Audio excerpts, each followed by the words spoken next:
جاوید اقبال صاحب، آپ کی نظر میں آج پاکستانی قوم میں قربانی کا جذبہ کہاں کھڑا ہے سر؟ جی بہت بہت شکریہ ہمارے بہت ہی پیارے بھائی ایاز خان صاحب نے اور بریگیڈیئر صاحب نے جو بات کی ہے، میں اسی بات کو آگے بڑھاؤں گا جو بریگیڈیئر صاحب نے بات کی ہے اور ایاز بھائی نے اشارتاً بات کی ہے۔ تو گویا پاکستان میں ہم ڈیوائیڈ کر رہے ہیں کہ دو طبقے ہیں، ایک وہ جو قربانی کے لیے تیار ہیں اور ایک جو کہ ایاز بھائی نے بھی کہا، بریگیڈیئر صاحب کی بھی گفتگو سے مجھے اندازہ ہوا کہ کچھ لوگ ایسے ہیں جو ہمارے پاور کوریڈورز میں ہیں، جو ہمارے سیاستدان ہیں اور جو ہماری حکومت کو چلانے والے باقی جتنے بھی لوگ ہیں، ان کے حالات الحمدللہ ہمیشہ ٹھیک ہی رہتے ہیں، لیکن جو جتنا برنٹ آتا ہے ہمیشہ وہ عوام کا ہی آتا ہے۔ اب دیکھیے نا کہ اب بجلی کا بل جو ہے، میں یہاں اپنے ہاسپٹل میں بھی اس وقت بیٹھا ہوں کلینک میں، تو ہر روز لوگ بل اٹھا کے آتے ہیں کہ جی ہمارا میٹر کٹ گیا، اور وہ بالکل بیچارہ ایسا آدمی ہوگا جن کے گھر میں ایک پنکھا ہوگا اور ایک فریج ہوگی شاید، لیکن اس کے مقابلے میں ہمارے بہت سے ایسے لوگ ہیں جن کی لاکھوں روپے تنخواہ ہے لیکن ان کو بجلی کا بل معاف ہے، ان کی بجلی کی ضرورت نہیں ہے۔ اسی طرح پیٹرول ہے، ہمارے ہاں بہت سے لوگ ہیں۔ تو میں اس بات کو مزید نہیں پھیلانا چاہتا، میں یہ کہنا چاہتا ہوں کہ پاکستان کے عوام کے اندر تو قربانی کا اتنا جذبہ ہے۔ ابھی پچھلے دنوں یہ جو بھارت کے ساتھ ہماری جنگ ہوئی تھی، آپ یقین کریں سڑک پہ نکلیں، لگتا ہی نہیں تھا کہ جنگ، لوگوں کے لیے ایک طرح کی سیلیبریشن تھی، لوگ باہر نکلے ہوئے تھے، ان کا جذبہ اتنا تھا کہ ان کو موت کا خوف ہی نہیں تھا، اور وہ بالکل تیار تھے اس بات پر کہ کچھ بھی ہو ہمیں بندوقیں دیں، ہم جا کے لڑنے کے لیے تیار ہیں۔ تو عوام تو ہمیشہ قربانی کے لیے تیار ہی ہوتے ہیں، لیکن یہ بہت ضروری ہے کہ یہ قربانی جو ہے وہ تمام لوگ جو پاکستان کے وسائل کو مینیج کرنے کی رسپانسبلٹی پر ہیں، وہ قربانی کا کچھ حصہ وہ بھی دیں۔ اور اس کی وجہ سے اب ہمیں سچ بولنا چاہیے، اس کی وجہ سے عوام کے اندر ایک طرح کی بڑی تکلیف ہوتی ہے انہیں دیکھ کر کہ یہ ملک کے اندر پولرائزیشن کیوں ہو رہی ہے، کہ ایک طرف تو یعنی بیچارے بیکاریوں کی لائن لگی ہوئی ہے، اور ایک طرف ایسے لوگ ہیں کہ وہ ایک دن کا اسمبلی کا جو خرچہ ہوتا ہے وہ کروڑوں روپے کے اندر ہوتا ہے، اور اسی طرح ہماری بیوروکریسی، اس طرح ہماری اسٹیبلشمنٹ، اسی طرح ہمارے جو اوپر کے بڑے لوگ ہیں، سارے ہمارے ایوان عدل کے جتنے لوگ ہیں اور سارے لوگ۔ تو میں یہ سمجھتا ہوں کہ جو عوام کے اندر جذبہ ہے اس طرح کا جذبہ ان اسٹیٹا میں بھی ہونا چاہیے انشاءاللہ۔ انشاءاللہ۔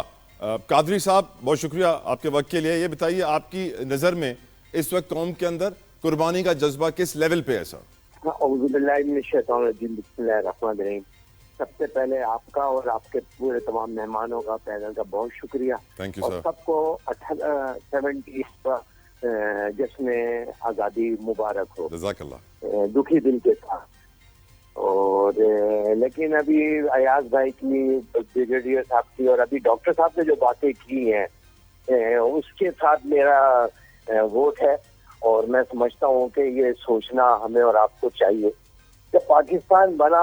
20 لاکھ کی قربانیاں دی، ہمارے وہ ہیرو جن کی قربانیاں، نہ ہم ان کی تاریخ پڑھ رہے ہیں، نہ ہسٹری پہ کوئی ذکر ہوتا ہے۔ مطلب وہ جو حالات اور معاملات ہیں، وہ جو دو طبقاتی نظام چل رہا ہے، ایک طرف تو وہ لوگ ہیں جو، میں کل مثال دیکھ رہا تھا کہ 90,000 گاڑیوں کے اندر پیٹرول فری ڈلتا ہے،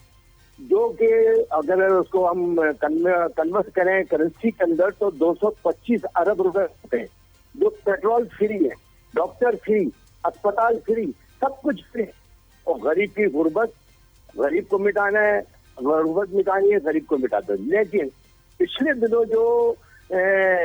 بھارت کے ساتھ بنیان مرصوص شروع ہوا، اور اس میں جو فوج کا کردار تھا اور قوم کا کردار تھا، فوج بھول گئے کیا تکلیف ہے، کھانا ہے یا نہیں، چائے ہے نہیں، گھر میں بچے بھوکے مر رہے نہیں، خودکشی ہو رہی ہے نہیں۔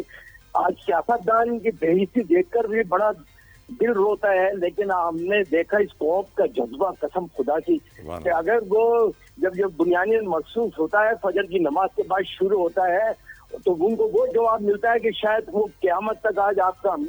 دنیا کی تمام کنٹریز اس کو اپریشیٹ کریں۔ واقعی یہ قوم ہے، کوئی ایک زندہ قوم ہے جس کا علامہ اقبال نے ذکر کیا تھا، اور علامہ اقبال نے ایک شعر میں بتا بھی دیا تھا مقصد کہ محمد سے وفا تو یہ ہم تیرے ہیں، جہاں چیز ہے کیا لو قلم تیرے، یعنی کہ اسلامی فلاحی ریاست جسے کلمے کی بنیاد پر ہم نے حاصل کیا، جس کے کلمے کی کیا آج عدل ہے، کیا آج انصاف ہے، اس کے بعد قوم کھڑی ہے سر. اس قوم کو اپریشیٹ کرے جس کو پوری دنیا اپریشیٹ کرے. اس فوج کو جس نے اپنی طاقت کا لوہا منوایا اپنی کارکردگی کے ذریعے اور ایک قوم کو اکٹھا کیا. تو میری ایک بڑی دل کی خواہش ہے میں آپ کے چینل سے اور آپ کے تبصرے سے کہ آپ بھی بہادر آدمی ہیں, اگر کہنے کی اجازت دے دیں مجھے کہ ایک بنیادی مرصوص ہم نے مئی کو کیا 10 مئی کو اور ہم نے ان کو ریٹرن دیا. ایک بنیادی مرصوص انٹرنل چاہیے, ایک انٹرنل پاکستان کے اندر, تاکہ معاشی ترقی کے پہیہ چلا سکے, اس کو ترقی کے لا سکے, بے روزگاری ختم کر سکے, روزگار لا سکے, اور وہ بنیادی مرصوص ہو کرپشن کے خلاف, زیادتیوں کے خلاف, اب بے انصافیوں کے خلاف. اور وہ لوگ جو اشرافیہ, وہ تو یقیناً سر ہم تو 78 سال سے یہی سن رہے ہیں, نازک دور سے گزر رہا ہے, ہمارا گزر رہا ہے, اشرافیہ کا تو نہیں ہے. ان کی تو 2.5 لاکھ روپے تنخواہ تھی تو آج ان کی 21 لاکھ ہو گئی, یعنی کہ 600% آج تک میں تاریخ دنیا کی اتنی انکریز ہو رہی ہے. ان کو تو ضرورت ہی ہے. ویورز, انڈیپینڈنس ڈے اسپیشل شو ہمارا جاری ہے اور اس شو کے اندر ہم بابا قوم کے مختلف اقوال اپنے مہمانوں کے سامنے رکھ رہے ہیں اور اس پر گفتگو کر رہے ہیں. سنوائیے پروڈیوسر صاحب, نیکسٹ کلپ ہم ڈسکس کرنے والے ہیں قائد اعظم محمد علی جناح کا کال. بہت ضروری پیغام, ہمیں اپنی انسپریشن اور گائیڈنس, رہنمائی اور ہمیں سب کچھ جو اپنی زندگی میں روزمرہ کی زندگی گزارنی ہے وہ اپنے قرآن پاک سے سیکھ کر گزارنی ہے. آج کا مسلمان, آج کا پاکستانی جو اپنی زندگی گزار رہا ہے وہ قرآن پاک سے کس قدر قریب ہے. اور یہ سوال پہلے میں قادری صاحب آپ کی طرف ہی رکھ رہا ہوں, ثروت اعجاز قادری صاحب, کہ جو قائد اعظم نے کہا تھا کہ اپنی زندگی کی گائیڈنس اور انسپریشن قرآن پاک کو رکھنا, آج کے نوجوان کی انسپریشن اور گائیڈنس کیا قرآن پاک ہے آپ کی نظر میں؟ ایک چیز جو میں آپ کو, آپ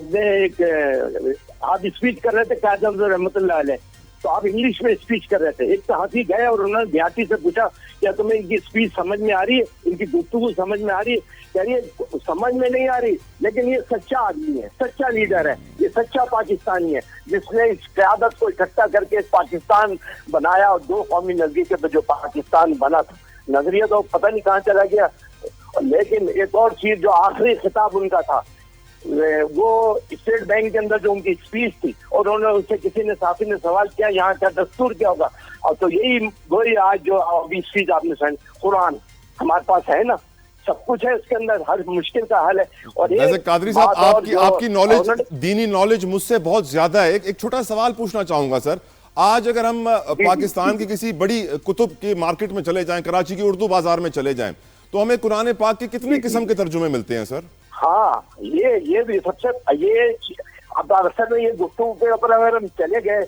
تو وہ ہمیں 10 قسم کے گفتگو ملے گی, 10 ترجمے ملیں گے. لیکن مقصد صرف یہ ہے کہ اس وقت گورنمنٹ کی ریٹ کہاں ہے. ترکی کے اندر بھی ہے, آپ دنیا کے اسلامی ممالک میں جائیں, وہاں ایک سسٹم چلتا ہے, گورنمنٹ کا کنٹرول ہے, ساری چیزیں ہیں, طریقے سے بات ہوتی ہے, یہ موضوع ہے, یہ بات کرنا ہے. تو ہمارے پاس نہ سزائیں نہ جزائیں. اب انہوں نے یہ کہا تھا اللہ سے جنگ بند کر دو, اب اللہ سے جنگ بند کر دو, قرآن کہہ رہا اللہ سے جنگ بند کر دو, کوئی جنگ کیسے بند ہو جائے؟ تو اب خواجہ اعظم رحمۃ اللہ علیہ کوئی درگاہ کے کسی کے پڑھے ہوئے نہیں تھے, کسی مدرسے کے, لیکن آپ ان کی اسپیچ سن لیں, اسٹیٹ بینک کی جو آخری ان کے لفظ تھے, انہوں نے کہا تھا کہ سود سسٹم ختم کر دو. آج شرعی عدالت میں 2 دفعہ فیصلہ ہو چکا ہے, 18 سال سے ہم اس نظام کو نہیں بدل سکے. انہوں نے کہا اپنا بینکنگ کا نظام ہمیں اللہ اور رسول کے مطابق اپنے معیشت کو اس کے مطابق ڈھالنا ہوگا, اپنے معاملات کو ان کے مطابق ڈھالنا ہوگا.